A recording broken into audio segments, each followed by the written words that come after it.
অবস্থা এতই খারাপ, সে জিজ্ঞাসা করছে আমি যদি আত্মহত্যা করি তাহলে আমার পাপ হবে কিনা।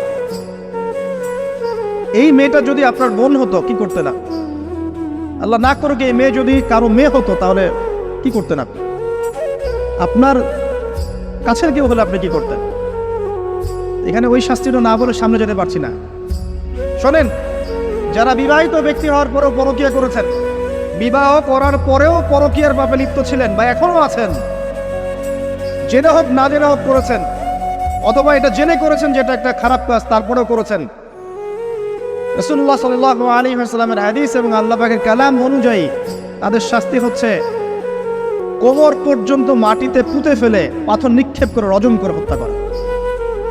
ইসলামিক যদি কোনো রাষ্ট্র থাকতো বা এটা যদি হতো, বা এটা যদি ইমামুল মাহদির যুগ হতো বা ওমর রাদিয়াল্লাহু আনহুর যুগ হতো, তাহলে এই শাস্তির বাইরে আপনি চলতে পারতেন না যদি এটা প্রমাণ হতো।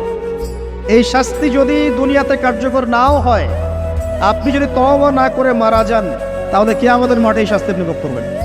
খুব মজা লাগছে পরকীয়া করতে।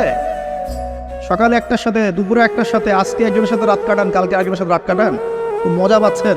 রাত্রেবেলা মদ খান আর হোটেলে রাত কাটান, সকালবেলা আবার অফিসে যান।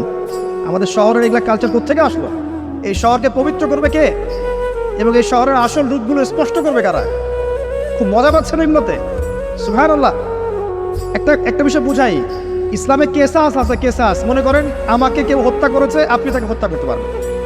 মনে করেন আপনি কাউকে হত্যা করেছেন, ঠিক আমাদের লজের মধ্যে কেউ যদি কাউকে হত্যা করে তাকে ফাঁসি দেওয়া হয় না, এরকমই কেউ যদি কাউকে হত্যা করে, ইসলামের বিধান কেসাস করা, মানে হাতের বদলে হাত, চোখের বদলে চোখ, কানের বদলে কান, নাকের বদলে নাক, জানের বদলে জান, যদি প্রমাণ হয়। কিন্তু এখানেও হত্যাকারীর বাঁচার সুযোগ আছে। কিরকম? মনে করেন আপনি আমার পরিবারের কাউকে হত্যা করেছেন, আল্লাহ না করুক। এখন আপনি এসে আমাকে ক্ষমা চাচ্ছেন যে আমার ভুল হয়ে গেছে, আমি মুক্তিপণ, রক্তপণ দিব, আমাকে মাফ করে দেন।